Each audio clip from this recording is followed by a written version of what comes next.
Hello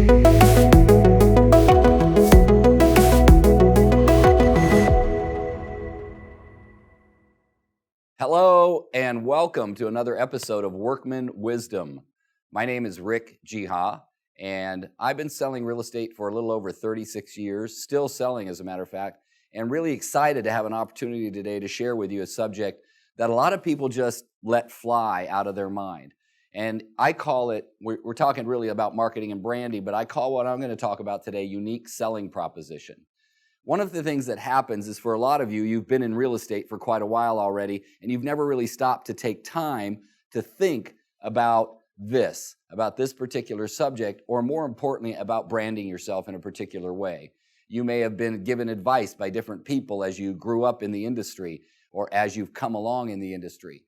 And some of you may have gotten tremendous advice in the beginning and just ran with it, and your brand has become incredibly noticeable and rememberable. So now I know rememberable might not be a word, but I really want you to think about that. Now, if I said to you, for instance, name a cola, there's a good chance that the first word out of your mouth would either be Pepsi or Coke. And then if I said name another one of those two would come out next. What you're looking to be is that one of two names that pops up into someone's head when they think of real estate. So you think about it so that the more people that think of you when the word real estate is mentioned, the more effective your marketing, your branding, and of course, people understanding you and your unique selling proposition. What makes you different?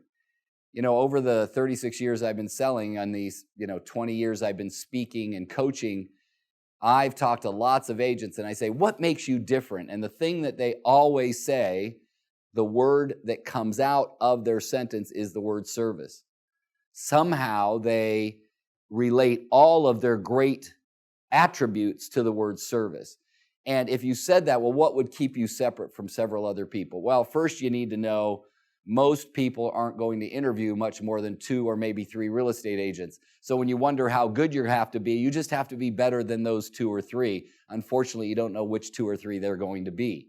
So you have to become the very best you can possibly become.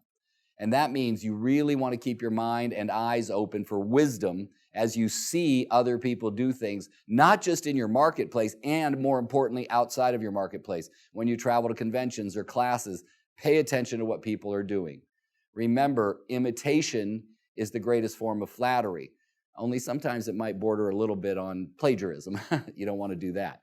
So the reason I say that is it took me many years to figure that out. When I started selling real estate in 1980, the one thing I did know that I figured out for myself, and honestly, there was not a lot that I figured out for myself. Most real estate agents, most teams doing really well are standing on the shoulders of giants, meaning they've learned from people who've come before them. And that's great. That's what the idea is. I heard a realtor say the other day that there are no new ideas in real estate. They're the same ideas being circulated around and giving new color. So one of the best things that I heard early on that I started using was that my name needed to be the most prominent thing, not the name of the company. Now, keep in mind there's different laws as you go throughout different states in the United States and through Canada. I'll tell you this, though, that learning to brand within the laws as they are governed in your area is very important, and keeping in mind that as much as possible that you're branding either your name or the name of your team. Now, my name's Rick Jiha, so it says the Rick Jiha Real Estate Team. And if I knew better way back in the early stages, back in the 80s, for instance, I probably would have known not to name my team anything that related to me or my name. Because see, what that brings about, ladies and gentlemen, is somebody picking up the phone and calling and saying, hi, is Rick Jiha there? As opposed to if I had a team, let's just say, for example, the 680 team, which is a highway in our area, and let's say I named my business that, nobody would know really who's behind that. So if you think about branding for the long term and you want to build a sustainable business that creates value that you can one day sell or continue to create value from it, meaning being paid from it long after you're part of it, you have to start creating something that is so memorable, so repeatable, and that it involves a unique selling proposition.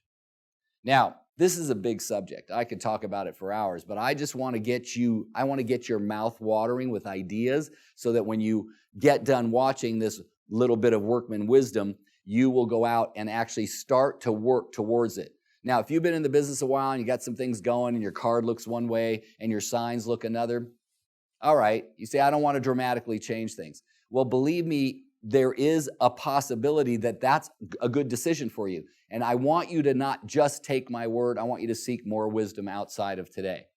So what do I mean by that?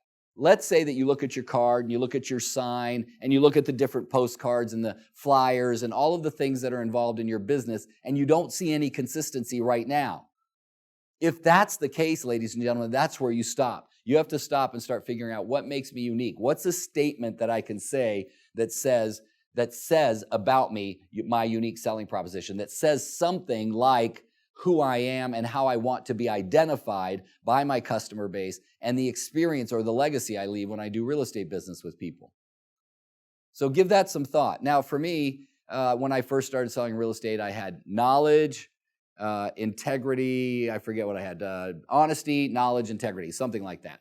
And as I grew up, I started thinking that the way I was raised, I had Middle Eastern parents, and everybody was always welcome in the house. And, you know, I would hear my mom say all the time, well, I want to just have you come to my house and feel at home. So I started incorporating that. And then starting in the late 80s, all the way up till now, if you look at my unique selling proposition, it is this: making you feel at home. Now, that has like a pun. Would you agree? I mean, home, we sell houses, right? So what I want you to be thinking about is what is yours. Now, you want to get that started. In other words, you want to get starting to incorporate that thing. In other words, you don't want it to be too long, or, you know, you don't want it to be boring, and you don't want people falling asleep when they're thinking about it. So having a unique selling proposition is a start to marketing and branding. And of course, the big other part is the identifiable and memorable coloring and the way you present yourself.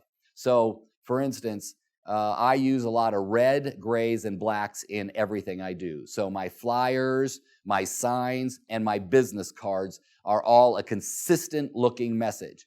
So if you look at my business card and you look at my real estate sign and you look at my flyers that I make for my listings, you can automatically look at all three and they go, oh, these are all from the same person.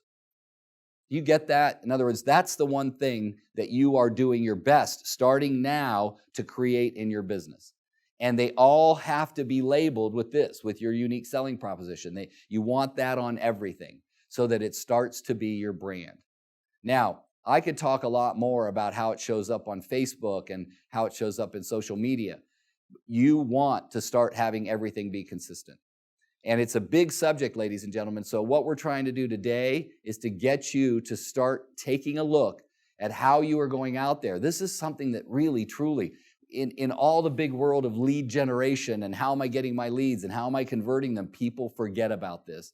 And yet it is so foundational to you creating something that lasts. Now, if you got in the business to make a few $100,000 and you want to run, all right, this isn't a big deal. If you're planning on being in the business for a long period of time and making it sustainable and having something that's sellable when you're done, because it's not something people think about. They don't go to real estate school and go, I'm going to build this huge business and it'll be like an actual valued business that I can sell one day. Guess what? We don't think about that too often.